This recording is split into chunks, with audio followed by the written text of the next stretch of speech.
सकल लोक को पवित्र करने वाली गंगा है। वो गंगा तो केवल भारत में और भारत के कुछ इलाकों में बहती है, लेकिन धन्य है ये भागवत की गंगा जो भारत से बाहर जाकर भी बहती है। विदेशों में भी कितनी भागवत की कथाएं होती हैं। वो गंगा और ये गंगा में कुछ समानता है और कुछ असमानता भी है। ध्यान से सुनिए, ये दोनों गंगाएं भगवान से प्रकट हुई।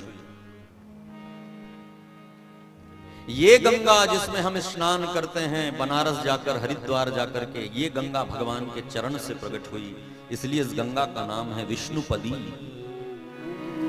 भगवान वामन से विराट भय और विराट नारायण ने जब अपना चरण ब्रह्मलोक पर पहुंचाया तो ब्रह्मा जी ने भगवान के चरणों को धोकर के उसका जल कमंडल में रखा, वही गंगा जी है। एक गंगा भगवान के चरण से प्रकट हुई है और ये भागवत वाली गंगा भगवान के मुंह से प्रकट हुई है। वो गंगा विष्णुपदी है तो ये गंगा विष्णुमुखी है। और आनंद की बात सुनो, जैसे उस गंगा का संबंध विष्णु से भी है, नारायण से भी है और शिव जी से भी। भगीरथ तप करने के लिए जब गए और गंगा को प्रसन्न करके कहा कि आप चलिए, मेरे तीन पीढ़ियों के पूर्वज आपको प्रसन्न करने में स्वर्ग सिधार गए, दिलीप, अंशुमान और फिर अब भगीरथ की बारी।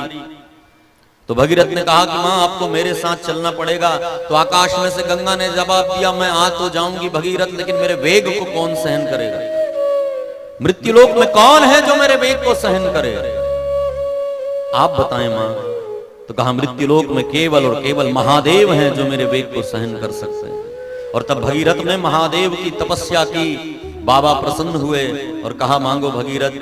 सारी बात बताकर शिव जी ने कहा कि मैं गंगा को अवतरित करना चाहता हूं, आप सहायता करें। शिव जी ने कहा गंगा का कहना क्या है?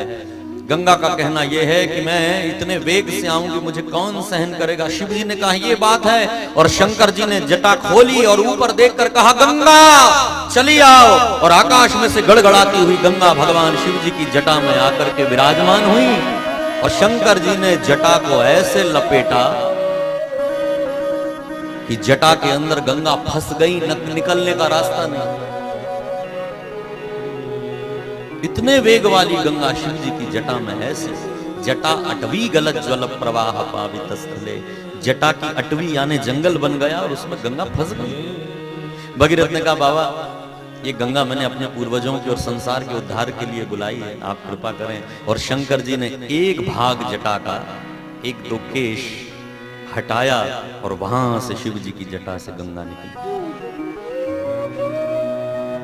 और वो गंगा बहती बहती भगीरथ के साथ गंगा सागर में जाकर के मिली। तो जैसे उस गंगा का संबंध नारायण से है और शिव जी से है, उसी प्रकार इस गंगा का संबंध भी, भागवत गंगा का संबंध भी नारायण से है और शिव जी से भी। नारायण के मुख से प्रकट हुई तो शंकर जी ने भी अपने कंठ में इस कथा गंगा को रखा। इसके वक्ता स्वयं शुकदेव हैं और शुकदेव जी विद्वानों का यह मत है कि भगवान शिव ही स्वयं शुकदेव के रूप में प्रकट हुए। शंकर स्वयं शुकदेव।